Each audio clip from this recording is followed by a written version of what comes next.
Então dizer que você pode reduzir os acidentes e as mortes no trânsito sem reduzir velocidades, isso é uma falácia de fato.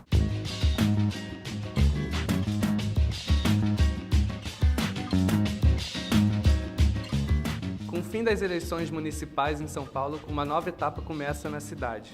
Em parceria com a agência Aos Fatos, o Cidade dos Sonhos está fazendo um balanço da campanha e das propostas do prefeito eleito João Dória. Hoje o tema vai ser pedestres e para conversar com a gente sobre o assunto, a gente está aqui com a Tayna Lon, da agência Aos Fatos, com a Ana Carolina Nunes, que é do Cidade a Pé, que é a Associação pela Mobilidade a Pé em São Paulo, e com a Rafaela Basile, do Cidade Ativa. Obrigado, gente, pela presença de vocês. Baseado nas informações que vocês checaram, o que é possível dizer de uma forma geral sobre a visão do Dória em relação a pedestres? Bom, a gente fez um acompanhamento sistemático das falas dele e dos demais candidatos à Prefeitura de São Paulo ao longo das 6 semanas que antecederam o primeiro turno das eleições municipais. E, no caso do assunto da prioridade aos pedestres, foi bem pouco explorado. O programa de governo dele cita vagamente investimentos em calçadas, em melhorar as calçadas da cidade, sem explicar exatamente como, por onde, não tem um plano exato de zoneamento de calçada ou padronização de calçada. Porém, ele disse em uma sabatina durante a campanha que ele gostaria que as calçadas de São Paulo fossem tão lisas quanto as de Nova York, Paris e Milão. Essa foi a promessa mais contundente dele, na verdade, em relação à prioridade a pedestres. Eu entendi que o foco era muito em calçadas. Calçadas é um ponto muito importante, sim, mas não é uma questão de você trazer um padrão de Milão, de Tóquio, de Berlim, onde for. É uma questão de você fiscalizar para que as pessoas, ao invés de fazerem rampas de acesso ao carro, elas façam, de fato, calçadas na frente das suas casas, porque a calçada ainda é da responsabilidade das pessoas, donas dos lotes. E não é só calçada, né? Quando a gente fala de prioridade ao pedestre, a gente tem uma organização do trânsito que coloque uma rede de prioridade absoluta a quem anda a pé. Em relação às ruas abertas para pedestres e ciclistas, como já acontece na Avenida Paulista, aos domingos e feriados, por exemplo, ele também não deixou uma definição muito clara sobre o assunto, né? O que dá para a gente falar sobre isso também? Ele se declarou favorável à manutenção da Paulista aberta, o que tinha sido uma controvérsia bastante grande, inclusive com o partido dele, a partir da decisão do prefeito Fernando Haddad de fechar a Paulista aos domingos, e ele se manifestou favorável. Porém, ele propôs algumas mudanças. Ele quer que a prefeitura estimule algumas atividades culturais, também não especificou exatamente quais atividades culturais seriam essas, mas ele queria impulsionar atividades culturais e não só deixar a Paulista aberta como é hoje. Rafaela, o programa Ruas Abertas ele foi bastante criticado pela imprensa no início, né? E depois acabou virando um queridinho da população e até a própria imprensa também acabou mudando um pouco o tom sobre o assunto. Queria que você contasse um pouco como foi a consolidação desse programa, né? E qual foi a importância da pressão da sociedade civil também para que isso se consolidasse e se expandisse para outras ruas também. Não foi uma ideia que nasceu unicamente dentro da prefeitura, mas foi uma ideia que foi levada à prefeitura, né? Uma batalha aí da sociedade civil já faz alguns anos.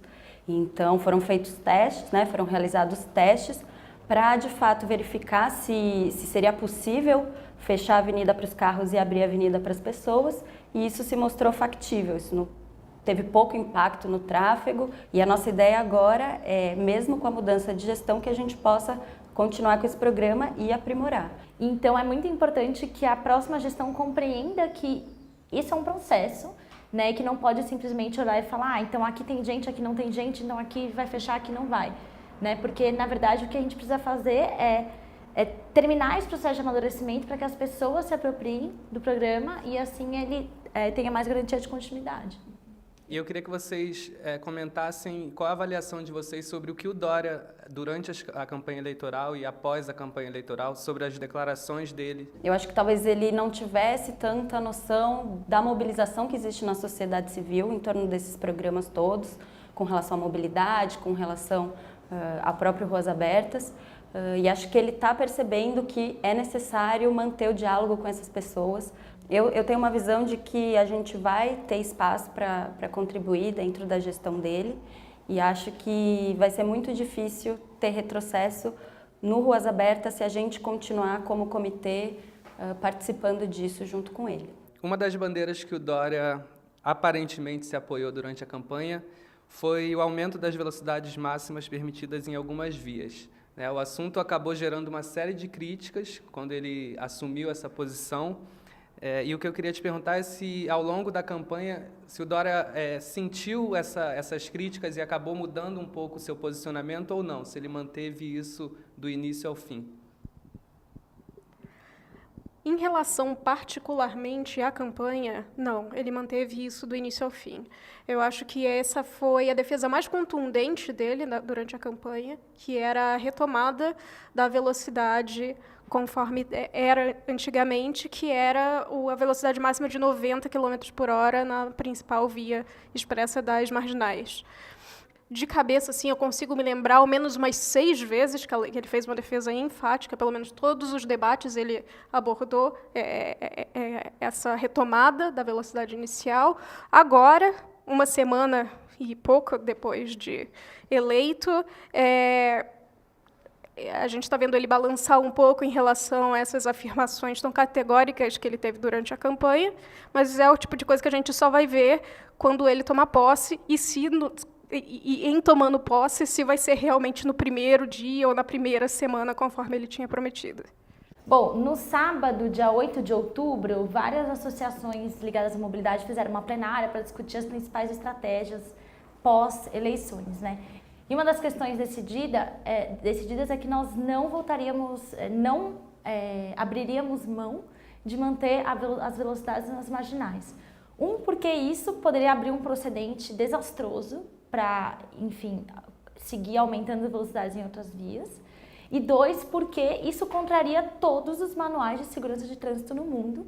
A redução da velocidade das vias, é a primeira ação para você começar a ter outras medidas de acalmamento de tráfego e assim reduzir os acidentes. Então, dizer que você pode reduzir os acidentes e as mortes no trânsito sem reduzir velocidades, isso é uma falácia de fato, porque você não consegue fazer qualquer outra ação, mesmo de educação, sinalização, geometria viária, sem reduzir as velocidades. Nas pistas locais e marginais tem shoppings, tem escritórios, tem prédios, tem postos de gasolina, tem estações de trem, metrô, tem acesso para muitas ruas, então tem faixas de pedestre no bordo, né, dessas pistas, então tem bastante gente se locomovendo. Onde tem gente andando a pé, a OMS é enfático, você tem que ter no máximo 50 km por hora. E na verdade, eu acho que a gente tinha que estar trabalhando com um patamar ainda mais baixo, né? Porque se a gente falasse ao invés de a velocidade máxima na cidade ser 50, que fosse 40 km por hora, a chance de atropelamento, a chance de morte de um pedestre que é atropelado, de um ciclista que é atropelado a 40 km por hora é drasticamente menor do que a 50 km por hora, ainda que 50 km por hora seja uma velocidade muito melhor do que 60 km por hora. Então, na verdade, a gente podia estar avançando mais nisso. Depois de conversar sobre essa questão de ter circulação de pedestres, ele pediu que os movimentos levassem dados para que eles fossem considerados. E aí fica a nossa questão, que se ele decidir seguir a linha de ser um gestor, né, a partir do momento em que observar os números, acho que a única opção sensata seria voltar atrás. Mas se ele mantiver uma linha de ser político, que é o que ele passou a campanha inteira negando que fosse, aí sim ele não voltaria atrás por nenhum outro motivo que não fosse o que os eleitores dele quisessem. E acho que também se ele optar por voltar às velocidades antigas, ele vai estar assumindo um risco político muito grande, né? Porque como que ele vai bancar o aumento de mortes? Como que ele vai justificar isso depois? Né? Nós sabemos que isso provavelmente vai acontecer. A redução de velocidades é uma tendência mundial, cidades do mundo todo têm feito isso. Mas parece que pouca gente sabe, né? Porque a impressão que dá é que uma boa parte da população comprou esse discurso da indústria da multa, né?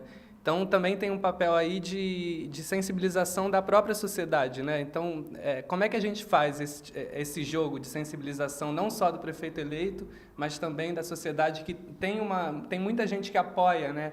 e que corrobora esse discurso do João Dória, né? Por um lado, é bom que essa discussão esteja acontecendo, porque a gente tem espaço na mídia para debater isso, né? É bom ter os argumentos contra e os argumentos a favor, porque a gente tem espaço para mostrar relatórios, dados técnicos, que a gente possa, de fato, comprovar os benefícios de se reduzir a velocidade.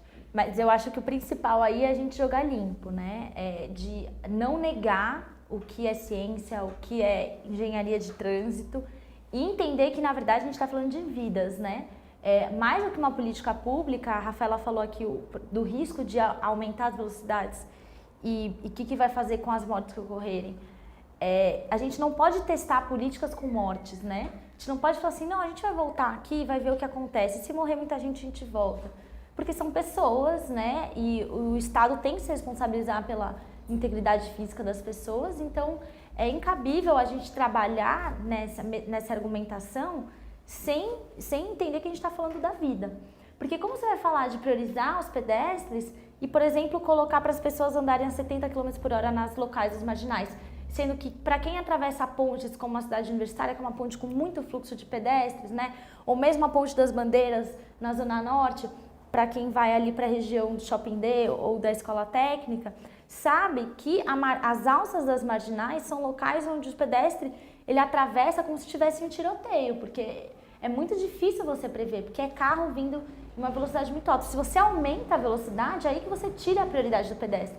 Então, prioridade do pedestre é você investir em sinalização, em campanha voltada para o motorista, em trabalhar a rede, principalmente a rede semafórica de travessias, para que as pessoas consigam andar, como eu vou dizer, que nem num desenho do Pateta, que ele acorda, que ele sai sonâmbulo andando na rua, que ele não consegue ver nada porque ele está sonâmbulo, mas mesmo assim ninguém atropela ele. Então essa é a cidade de fato que tem prioridade de pedestre, a cidade que é tão calma que a gente pode andar como se fosse o Pateta sonâmbulo que não vai correr o risco de ser atropelado, sabe?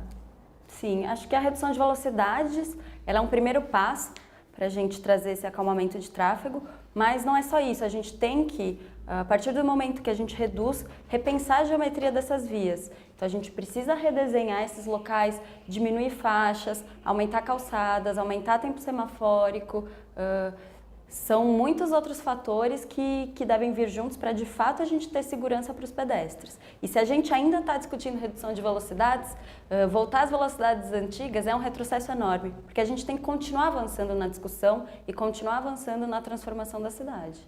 Ana, eu queria que você comentasse um pouco sobre o ranking da mobilidade ativa, que foi um trabalho que Cidade a Pé fez junto com o Ciclo Cidade durante o período eleitoral. E aí, logo no início desse trabalho, vocês já apontaram que o Dória demonstrava desconhecimento sobre mobilidade urbana. O Dória, ele ficou na lanterninha junto com o Russomano, porque a nossa leitura é que ele não seguiu os princípios da Política Nacional de Mobilidade Urbana, que é a nossa principal diretriz, né?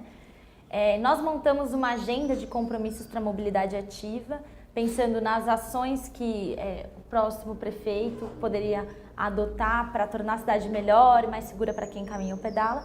E assim, o principal motivo de ele estar tão mal é que o programa dele quase não falava de bicicleta e também a pé se resumia a calçadas. A nossa conclusão é que a gente, na verdade, vai ter um trabalho bem intenso, né, para ser feito nos próximos 3 meses, até que ele assuma, para garantir que nessa transição ele já não vá atropelando as iniciativas que estavam em andamento, né, e que a gente não vá ter retrocesso. Mas assim, né, o que está se mostrando agora é que, uma vez eleito, passa o calor, né, do debate eleitoral, as pessoas começam a voltar um pouco, botar as ideias mais no lugar, então a gente espera que na conversa com a equipe de transição de mobilidade a gente consiga mostrar por que é tão importante continuar avançando e não ter retrocesso.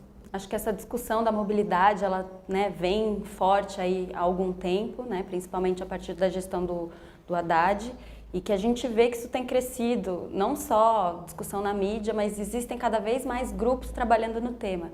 A gente fez uma pesquisa em parceria com a Corrida Amiga, levantando organizações que estão atuando com mobilidade a pé. E desde 2013, né, a gente entende ali, Jornadas de Junho, houve um boom, uma explosão dessas organizações da sociedade civil que estão atuando no tema. Então, dificilmente o prefeito eleito vai conseguir tomar decisões sem considerar esses grupos, né? Quase 50% desses grupos atuam com políticas públicas, então a gestão da cidade não vai ser feita sozinha. Existem muitas pessoas envolvidas com isso e que estão atuando em prol dos pedestres. Bom, então, Rafaela, Ana e Thay, muito obrigado pela presença de vocês aqui. Também quero agradecer a você que está aí assistindo e te convidar a continuar acompanhando esse balanço eleitoral do Cidade dos Sonhos pelos nossos canais do YouTube e pelo Facebook. Até lá!